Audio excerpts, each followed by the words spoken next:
பாலாவை தரமட்டமாக்க நினைக்கக்கூடிய அந்த mafia gang யாரு, யாரெல்லாம் அதுல இருக்காங்க, அவர்கள் ஏவி விட்டு இவர்கள் எல்லாம் வந்து பேசுறாங்களா, இதை எத்தனையும் இனி தொடர்ந்து நாங்கள் போடுகின்ற வீடியோக்களில் நீங்கள் பார்ப்பீர்கள். எங்கேயாவது ஒரு குழு கிடைக்குமா, இவனா இருக்குமோ அவனா இருக்குமோ அப்படிங்கிற மாதிரி எல்லாம் எங்களுக்கு சந்தேகங்கள் இருக்கு. மனசுக்குள்ள இவராதான் இருக்கும், இவனா இருக்குமோ அப்படிங்கிற மாதிரி எல்லாம் தோணுது. பட் ஓப்பனா சொல்ல முடியாது. ஏன்னா உமாபதி மாதிரி நான் வந்துட்டு உருட்டுப்பதி இல்ல. நான் இஷ்டத்துக்கு ஏதாவது சொல்லிட்டு போயிட்டு நாளைக்கு அதுக்கு நீங்க ஆதாரம் கேட்டீங்கன்னா இருக்கு, அதை பத்தி எல்லாம் இப்ப வெளியிட வேணாம்னு சொல்லிட்டு போற அளவுக்கு நான் கேடுகட்டவன் அல்ல. என்கிட்ட ஒரு ஆதாரம் இருக்குன்னா மூஞ்சில் அடிச்சாப்ல காட்டிட்டு தான் பேசுவேன். ஏன்னா என்னை பொய்யன் என்று யாரும் சொல்லிடக்கூடாது. என்னவோ போங்க, இந்த உலகம் பொய் சொல்றவங்கள தான் நம்புது. நல்லதை சொல்ற எங்களை 1000 பேர் பாக்குறாங்க. ஆனா பொய்யும் புரட்டும் உருட்டும் மட்டுமே கொண்டு வாழ்றவங்களுக்கு எல்லாம் லட்சக்கணக்கான பேர் பாக்குறாங்க. இதுதாங்க விதி. நான் நினைச்சிருந்தா அப்படியே மாத்தி நான் கூட முன்னாடி அப்படி சொன்னேன், உண்மையா அப்படி இல்லைன்னு சொல்லியிருந்தா இப்படிங்கிறதுக்குள்ள வீட்ஸ் போயிருக்கும். அசிங்கம். என்னுடைய மனசுக்குள்ள இருக்கக்கூடிய அந்த கருத்துக்களை உங்களுக்கு தெரிவிச்சேன்னா எனக்கு சந்தோஷம், அவ்வளவுதான். இது எனக்கு ஒரு பேஷன்.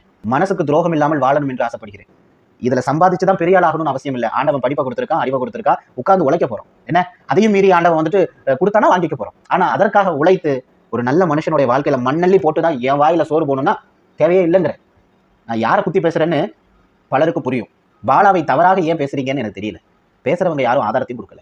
ஆம்புலன்ஸ்னை கடந்து பாருங்கடா, அவன் செஞ்ச 1000 உதவிகளை ஒத்து பாருங்கடா, அவன் சொல்லி ஒரு கை குழந்தைக்கு 8 கோடி ரூபாய் மதிப்புல இன்ஜெக்ஷன் கிடைச்ச அந்த பொண்ணு நல்லா இருக்கடா, என்னென்னலாமோ சொல்றேன், அதெல்லாம் கேட்கறதா தெரியல. பாலாவை தப்பா பேசி போட்டா எங்களுக்கு வியூஸ் போதுப்பா.